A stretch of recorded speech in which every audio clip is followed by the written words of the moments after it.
Everyone, সবাই কেমন আছেন? আমি প্রিয়া দীপ্রিয়া দেব চ্যানেলে আপনাদের সবাইকে স্বাগত জানাই। তো আজকে হচ্ছে আমার দাদার ছেলের অন্নপ্রাশন।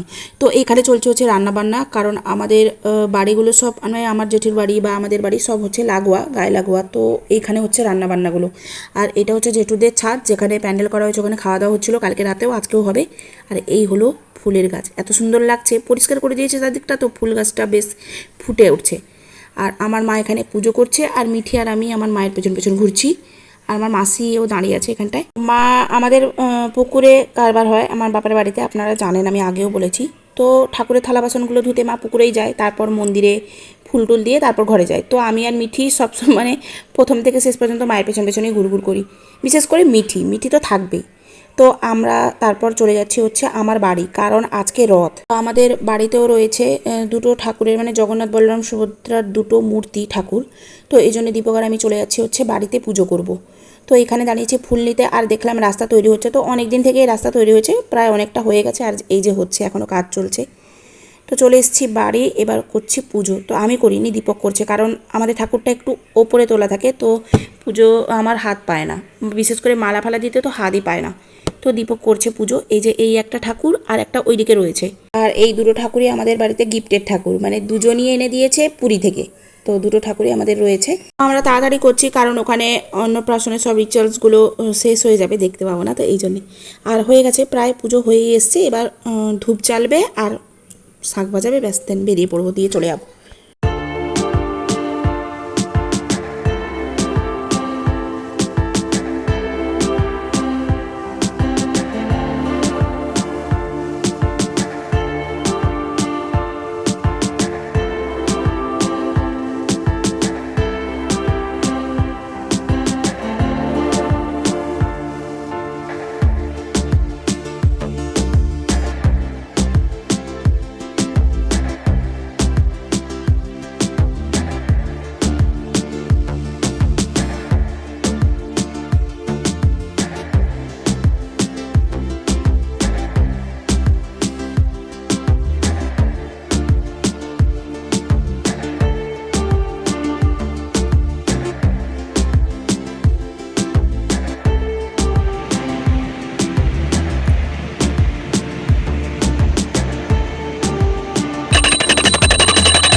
ভালো।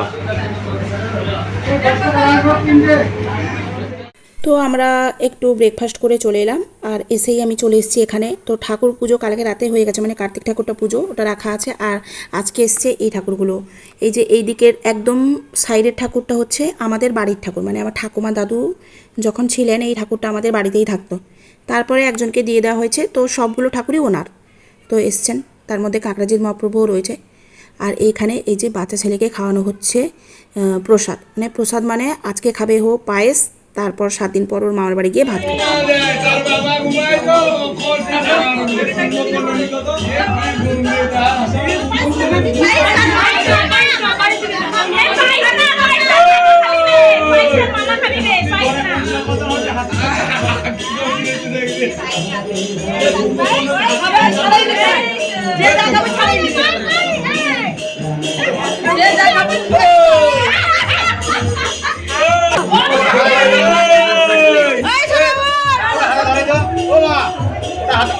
এবার দেখো চোখে জল মারবে, ঘুমিয়েছে, এবার ঘুম ছাড়ছে, দেখো চোখে জল মারবে, জল মারবে, দেখছো চোখ ঘুম ভাঙলে আসবে।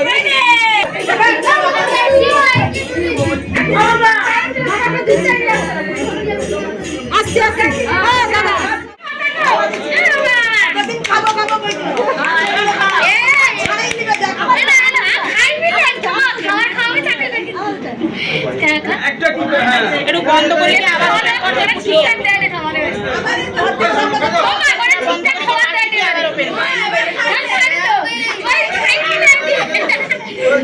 আমি কালকে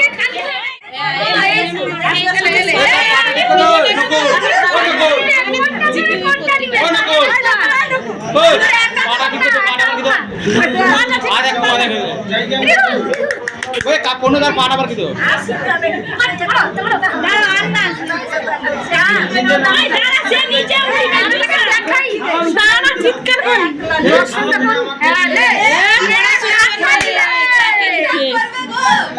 কেন পড়াশোনা করবে খাতা নিয়ে তুমি পড়াশোনা করবে এই তো খাতা নাই খাতা নিয়ে একা দরকার নেই খাতা খাতা না না সে উঠাও আমার আমি হয়ে গেছে সব রিচুয়ালস আর আমরা চলে এসেছি খেতে। আমরা 4 জন, আমি, আমার দিদি, দীপক আর আমার জামাইবু। তো বাচ্চাগুলোকে নিয়ে আসিনি কারণ বাড়ির অনুষ্ঠান, তো বাড়িতে নিয়ে গিয়ে খাইয়ে দেবো। আর আমরা খেতে চলে এসেছি এই যে ভাত, ডাল, চচ্চড়ি, মানে যেরকম হয় একটা মহোৎসবে সেই রকম, তরকারি, মিষ্টি, পায়েস, চাটনি সব কিছু। তো খেয়ে নেব কারণ আজকে হচ্ছে রথযাত্রা, আগেই বললাম। তো মানে মিঠি আর মিঠির দিদি ভূমি, তো এরা দুজন মিলে রথ টানবে, আমরা বিকেলে যাব। তাই তাড়াতাড়ি খেয়ে নিচ্ছি, ওদেরকে ঘুম পাড়িয়ে দেবো কারণ ঘুম থেকে উঠে যাবে।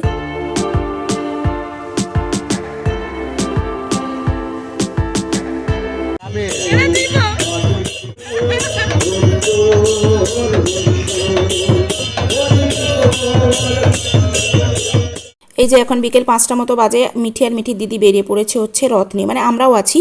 তো আজকের মতো ভিডিওটা এখানে শেষ করছি। সবাই ভালো থাকবেন, আর ভিডিওটা ভালো লাগলে প্লিজ একটা লাইক কমেন্ট করে দেবেন, আর প্লিজ চ্যানেলটাকে সাবস্ক্রাইব করে দেবেন। Thank you so much everyone. সবাই ভালো থাকবেন আর সবাইকে ভালো রাখবেন। বাই।